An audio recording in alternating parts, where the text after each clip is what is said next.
Le Made in France n'a jamais été autant à la mode. Il devient un précieux argument de vente à accoler sur les emballages des produits.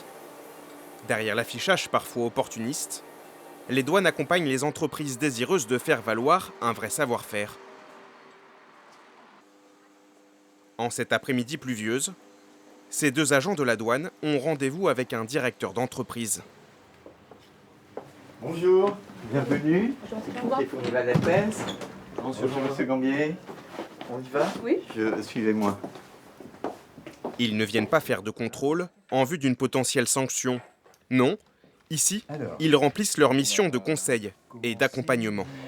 Nous, on vous donne les critères pour respecter ce marquage. C'est à vous ensuite en interne de regarder les brosses qui correspondent aux critères. Cette brosserie souhaite entreprendre une démarche pour obtenir une certification Made in France reconnue par l'État. Les douanes sont la seule autorité à pouvoir lui attribuer. Un rôle encore méconnu pour des services souvent vus comme répressifs. Parfois, les sociétés ont des réticences à faire venir un douanier dans la société. Mais là, on n'est pas du tout dans le cadre d'un contrôle. La preuve, quand on dit les douanes viennent nous voir, on a fait quelque chose de pas bien. Et Direction les ateliers. Si la matière première vient en grande partie de l'étranger, toutes les pièces des brosses sont conçues et assemblées sur place. Ce mode de production serait conforme au Made in France. Mais difficile pour cette PME de se lancer sans l'appui des services de l'État. on a toujours l'impression, quand on commence à les regarder sur Internet, que ce sont les méandres de l'administration et pas forcément de l'administration française, parfois européenne. Et donc les douanes, justement le service conseil aux entreprises des douanes, nous permettent d'aller vite, de gagner du temps, de trier, et sinon on ne l'aurait pas fait. Grâce à cette certification, la société espère dynamiser son activité, elle qui a déjà recruté 12 personnes depuis le début de l'année. Au moment où l'entreprise est en train de prendre un vrai virage important et de développement de chiffre d'affaires, on trouvait que c'était bien d'avoir cette démarche-là. Encore une fois, pour rassurer nos clients et également nous, pour être fiers du travail que l'on fait, des produits que l'on propose à nos clients. Comme la brosserie, de nombreuses entreprises s'intéressent de près à la certification bleu-blanc-rouge. À partir du moment où vous mettez ce type de marquage sur un produit qui laisse penser que le produit a été fabriqué en France, vous devez respecter les règles d'origine douanière. Les douanes présentent le Made in France à la CCI Amiens-Picardie. Nous, c'est non négociable. C'est-à-dire que ce qu'on va vous présenter, c'est le droit douanier communautaire. Vous êtes dans le cadre ou vous n'êtes pas dans le cadre. Malgré un discours technique et parfois difficile à appréhender, l'affluence est au rendez-vous. Près d'une trentaine de dirigeants se sont inscrits à la session d'échange. Tous mesurent l'enjeu commercial que représente la certification d'État. Nous, notre but, c'est de pouvoir ramener des produits vraiment, alors je dirais 100% français, pour celui qui en a envie, si c'est son choix.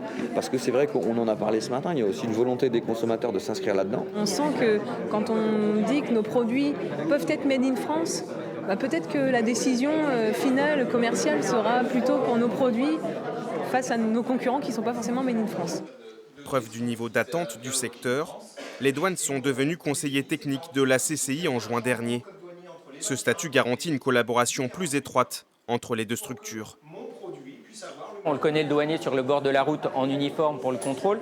On le connaît moins comme étant l'acteur de l'accompagnement du commerce ou du commerce international. Pour les entreprises du territoire, c'est une vraie plus-value d'assister à ce genre de réunion parce qu'elles vont savoir si leur produit est effectivement du Made in France ou pas.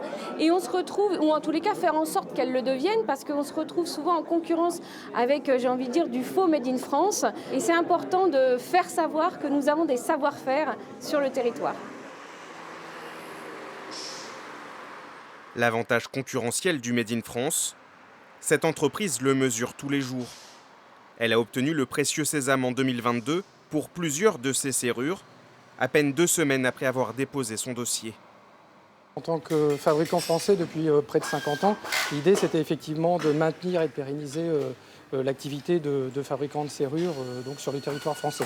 À peu près une quinzaine de postes, environ 150 000 produits par an donc sur les chaînes de production. Forte de son expérience, elle réfléchit désormais à faire certifier une autre partie de sa production, vendue elle, dans des magasins de bricolage. Nous pensons à faire labelliser justement les gammes de produits de décoration et d'aménagement d'intérieur. L'idée, c'est justement de pouvoir faire en sorte que le grand public soit averti que les produits, nos produits, sont fabriqués en France, d'où un gage d'excellence et de qualité. L'entreprise familiale, aux 19 millions d'euros de chiffre d'affaires, veut poursuivre son développement. Elle envisage de créer une dizaine d'emplois supplémentaires en cas de nouvelles certifications. Ça permettrait justement de promouvoir aussi le savoir-faire français, le savoir-faire de nos équipes et effectivement un développement de l'entreprise plutôt intéressant. Depuis 2016 et la création de l'information sur le Made in France, les douanes ont délivré plus de 2000 certifications partout dans le pays, dont 128 aux entreprises picardes. Si les entreprises devaient retenir un élément, c'est de se dire vous avez un accompagnant sur cette thématique-là du Made in France, c'est une certification douanière, c'est l'administration des douanes. Venez nous voir, on est là pour répondre à vos questions. La réglementation, elle n'est pas toujours évidente pour une société. Une société, elle est là pour produire un produit et le vendre. Elle n'est pas toujours là pour connaître toutes les réglementations communautaires. Si l'intérêt économique pour les entreprises est certain, l'enjeu de société est immense. Selon une enquête nationale des CCI en octobre 2023, 85% des consommateurs affirment acheter français. Surtout, près de 90% d'entre eux veulent consommer davantage de produits tricolores.